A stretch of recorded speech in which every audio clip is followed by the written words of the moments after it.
मित्रों, ये विषय महाराष्ट्र की कहानी है, लेकिन जिसका असर पूरे देश की राजनीति पर है। इसलिए भारतीय जनता पार्टी की ओर से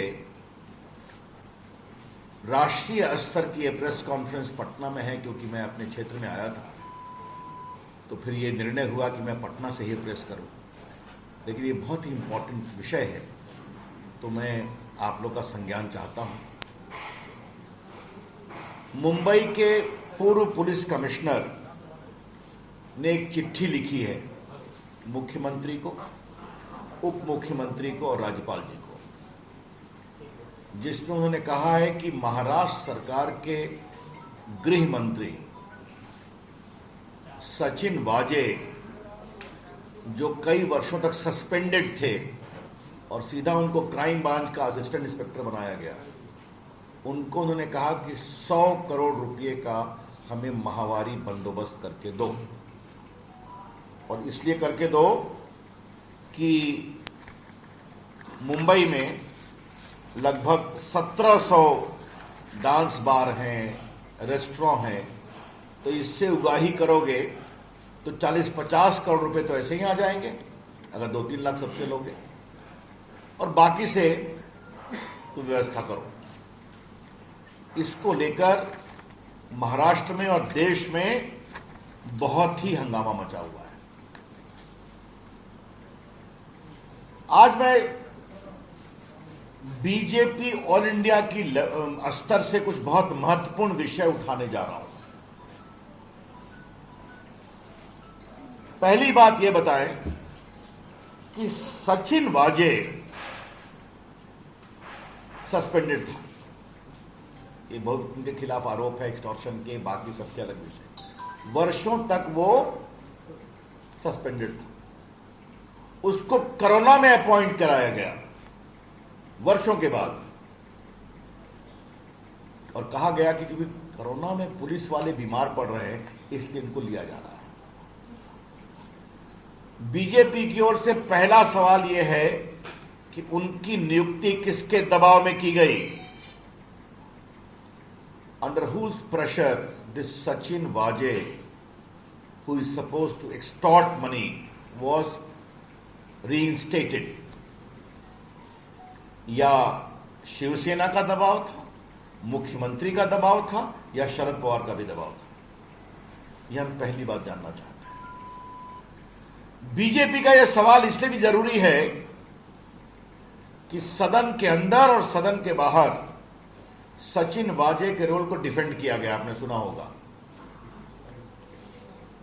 both the chief minister, their party organ Samna and other NCP leaders have defended the appointment of Sachin Waje. तो जिस व्यक्ति को वहां का होम मिनिस्टर कह रहा है कि तुम्हें 100 करोड़ की वसूली करानी है, जिसका रिकॉर्ड बहुत ही गड़बड़ है, जो वर्षों तक सस्पेंडेड में रहा, 2008 से शिवसेना का मेंबर है, उसको क्यों रिइंस्टेट किया गया? तो बहुत बड़ा दबाव होगा ना। ये मुझे पहला सवाल करना है। दूसरा सवाल करना है, थोड़े आज मैं चुभते हुए सवाल उठा रहा हूं। The second question I would like to ask is on behalf of BJP, what is the role of Sharad Pawar? Sharad Pawar ji वरिष्ठ नेता हैं, लेकिन उनकी भूमिका पर भी बहुत गंभीर संदेह उठ रहे हैं। परमवीर ने, एक्स पुलिस कमिश्नर ने कहा है कि मैं शरद पवार को भी ब्रीफ करता था। क्या ब्रीफिंग होती थी? शरद पवार तो सरकार के अंग नहीं है, आपको मालूम है। शरद पवार ठीक है, बड़े नेता हैं, लेकिन वो कोई गवर्नमेंट के पार्ट नहीं है। तो एक पुलिस कमिश्नर उनको ब्रीफ कर रहा था, और यह भी ब्रीफ किया कि पैसे मांगे जा रहे थे। तो शरद पवार इतने बड़े नेता, उन्होंने कार्रवाई क्या की? आपको मालूम है ना, 100 करोड़ रुपए का उगाही करना एक्सटॉर्शन होता है। एक्सटॉर्शन एक अपराध है। एक्सटॉर्शन इज एन ऑफेंस, तो अगर शरद पवार को वो ब्रीफ कर रहे हैं तो दो सवाल उठते हैं। पहला सवाल, किस कैपेसिटी में ब्रीफ कर रहे हैं शरद पवार को, जो कि सरकार के पार्ट नहीं है। और दूसरा, अगर इतने गंभीर आरोप के बारे में ब्रीफ कर रहे हैं तो शरद पवार जी ने अपने स्तर पर क्या कार्रवाई की इसको रोकने की, इस अपराध की छानबीन की। The conspicuous silence of Sharad Pawar after being briefed by the former police commissioner raises a lot of questions. Sharad Pawar की खामोशी बहुत गंभीर सवाल उठाती है। परमवीर पुलिस कमिश्नर रहे। मुंबई एक महत्वपूर्ण स्थान है। उन्होंने उद्धव ठाकरे को चिट्ठी लिखी और यह भी कहा कि हम उनको भी बता रहे थे। उद्धव ठाकरे की शांति क्या कहती है? वो मुख्यमंत्री है ना। और उद्धव ठाकरे की खामोशी और सदन के अंदर विधानसभा और विधानसभा के बाहर उनका सचिन वाजे को डिफेंड करना, ये और गंभीर सवाल उठाता है। आपको मालूम है पत्रकार मित्रों कि सचिन वाजे की हैसियत क्या है? असिस्टेंट पुलिस इंस्पेक्टर, जिसको क्राइम सीआईडी का इंचार्ज दिया गया। ये भी अपने आप में आश्चर्य है। मतलब एक असिस्टेंट पुलिस इंस्पेक्टर की इतनी कुबत है कि उसको एक तरफ सीएम डिफेंड करता है सदन के अंदर, और होम मिनिस्टर कहता है कि तुम 100 करोड़ रुपया हमें उगाही कर दो। It is indeed a very very serious matter. But a simple assistant inspector of police is sought to be defended by the chief minister inside the house and outside. Normally who does it? The SP? The DSP? The chief minister is defending an assistant police inspector and the home minister is asking him, please extort 100 crore for me every month. ये विषय बहुत ही गंभीर है और जिनकी मैंने चर्चा की है इसकी बहुत ही ईमानदार गंभीर जांच जरूरी है। The BJP would like to demand that an honest, transparent, fair investigation by an outside agency is important. क्योंकि इसमें कई की भूमिका की चर्चा होगी। शरद पवार की भूमिका आएगी, पुलिस कमिश्नर की भूमिका आ सकती है, होम मिनिस्टर की भूमिका आ सकती है, मुख्यमंत्री से कई सवालों का समाधान जरूरी होगा। ये कौन जांच करेगा? तो ये बात मुझे कहनी है। चौथा सवाल मुझे उठाना है और ये बहुत इंपॉर्टेंट सवाल है। सचिन वाजे को 100 करोड़ रुपया की उगाही करने की जवाबदारी देते हैं गृह मंत्री। उससे और कितने गंदे काम कराए गए हैं? The BJP would like to know that what more dirty work have been sought to be done through the ugly face of Sachin Waje. ये भी हम जानना चाहेंगे।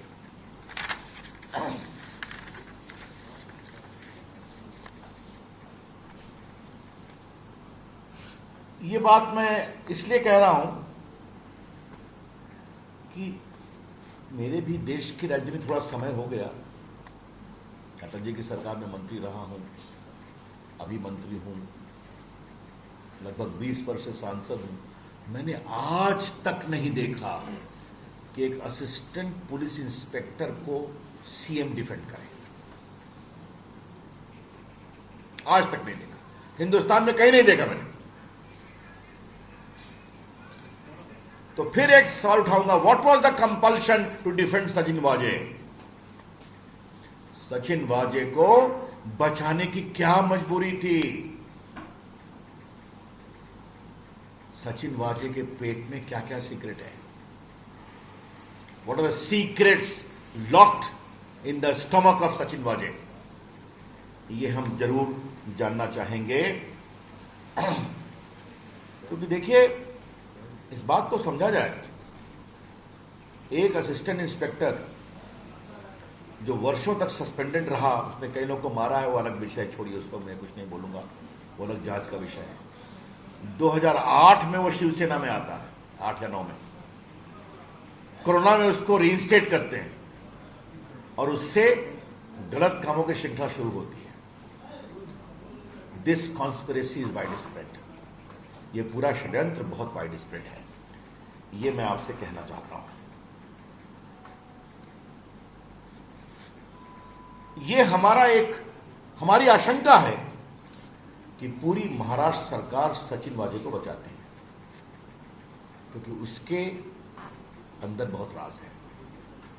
From the surrounding suspicious circumstances, we can legitimately make an inference that a lot of dark secrets lie embedded with Mr. Sachin Waje. And therefore, the entire administration, political level, bureaucratic level, is seeking to protect him.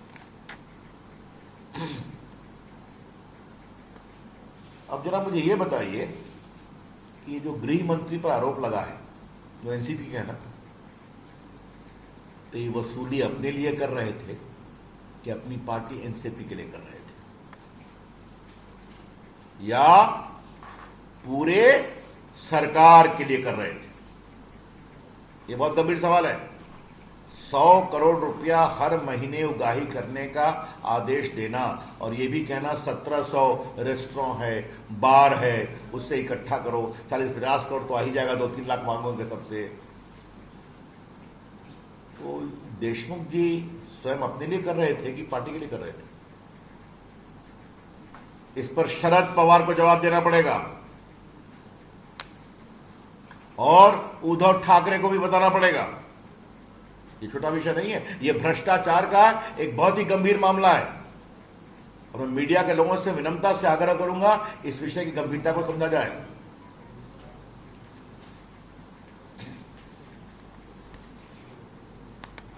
इससे एक और बड़ा गंभीर सवाल उठता है। 100 crore target था मुंबई से, तो कृपया करके उद्धव ठाकरे, शरद पवार जी बताएं कि पूरे महाराष्ट्र का टारगेट क्या था? You know, Maharashtra is an affluent state of the country. जहां नागपुर है, जहां मुंबई है, जहां पुणे है, जहां जलगांव है, मुझे बताने की जरूरत नहीं वहां कितना अधिक ट्रेड, इंडस्ट्री, कॉमर्स होता है। तो अगर 100 करोड़ का टारगेट खाली मुंबई का है तो पूरे महाराष्ट्र का टारगेट क्या था? यह भी देश को बताना जरूरी है।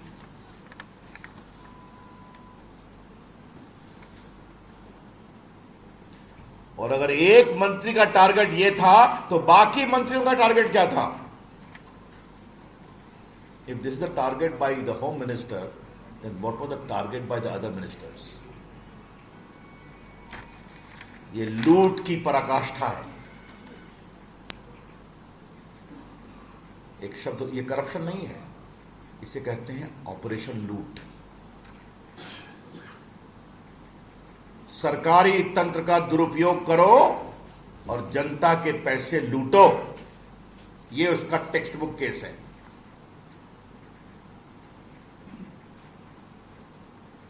आज एक सवाल मुझे उद्धव ठाकरे से भी पूछना है। आप बाला साहब ठाकरे के पुत्र हैं ना, जिन्होंने जय महाराष्ट्र बताया था, और मैं उनकी बड़ी इज्जत करता हूं, संघर्ष के आदमी थे।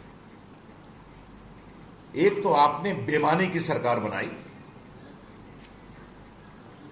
सिर्फ कुर्सी के लिए, तो अपने पिताजी के गरिमा पर क्या चोट पहुंचा रहे हैं आप?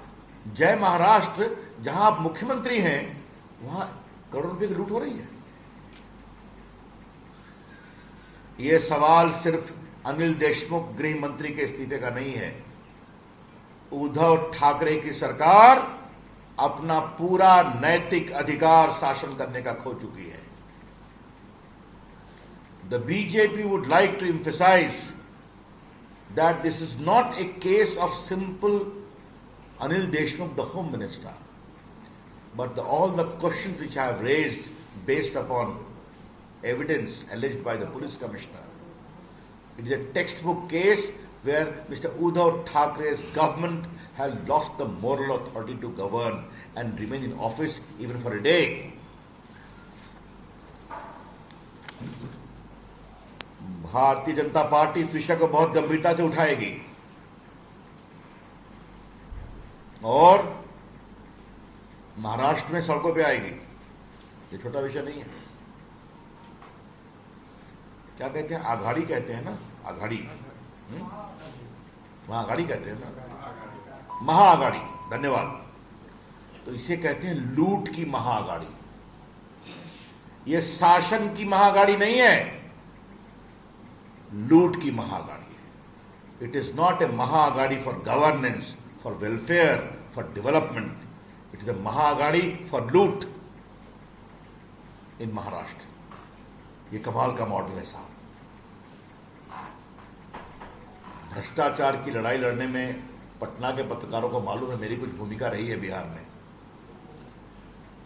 वहां भी कई मॉडल था, चारा घोटाले में, अलकतरा घोटाले में। ये तो कमाल का मॉडल है साहब। ऐसा मॉडल बहुत कम देखने को मिला है, इसलिए इसे हम बहुत ही गंभीरता से लेते हैं। और मीडिया के लोगों से मेरी विनम्र प्रार्थना है, कृपया करके इस विषय को गंभीरता से लें। देश की मीडिया ने भ्रष्टाचार को एक्सपोज करने में बड़ी भूमिका निभाई है और आज आपके लिए अवसर है कि जब इतने बड़े लूट का एक कुत्सित उदाहरण सामने में आया है, अगली example, please examine it properly and continue to report for the country. Thank you, that's all from me. Any questions? Ravishankar ji, केंद्र में आपकी सरकार है, वहां जांच करवाएंगे क्या? अब ये विषय शासकीय स्तर पर लिया जाएगा। एनआईए तो जांच कर रही है। वो जो घटना हुई है टिला के सामने में और एक जो गाड़ी को अंदर मारा गया है, देखते हैं सब। उन्होंने मिस्टर वाजे को भी गिरफ्तार किया, लेकिन ये तो नई कहानी है ना, देखते हैं।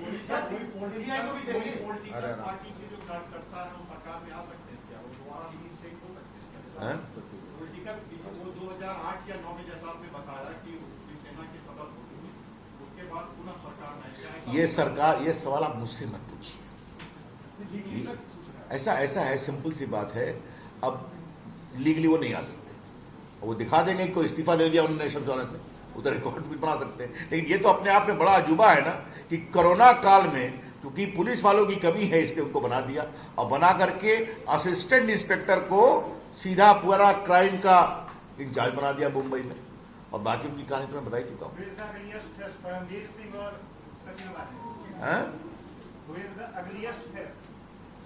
Ugliest face would be determined in inquiry, fair inquiry. Not only these two, who were their patrons?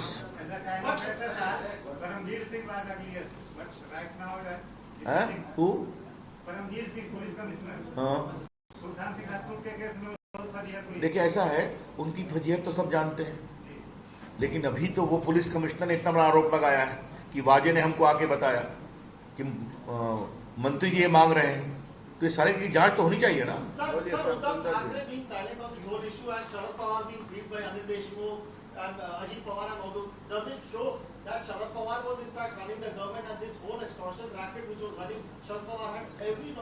I can only tell you Sharad Pawar ji has a lot to answer. Who runs the government of Mr. Thackeray is none of my concern. But the pure question of constitutional propriety is, how was a police commissioner briefing such a serious issue to Mr. Pawar? And what action did he take? Did he report the matter to the police? It is serious. These are questions. But Paramveer had already sent a message to the Chief Minister. He had informed Chief Minister about everything. But despite everyone being silent on this thing, does it mean that everyone was hand in glove with this and this extortion was... Their silence raises a lot of questions. Sir, CBI से जांच कराएंगे, दो मोटो आप लोग देंगे? देखिए, अभी जो देश का कानून है, एनआईए की जांच तो हम कर सकते हैं राष्ट्रीय सुरक्षा के दृष्टिकोण से, लेकिन सीबीआई के जांच के मामले में राज्य की सहमति जरूरी होती है या फिर कोर्ट का आदेश। समझते हैं, हम फेडरल प्रिंसिपल का सम्मान करते हैं, लेकिन अगर उद्धव ठाकरे चाहते हैं कि दूध का दूध पानी का पानी हो तो उनको स्वयं सीबीआई को ऑफर करना चाहिए। That's all.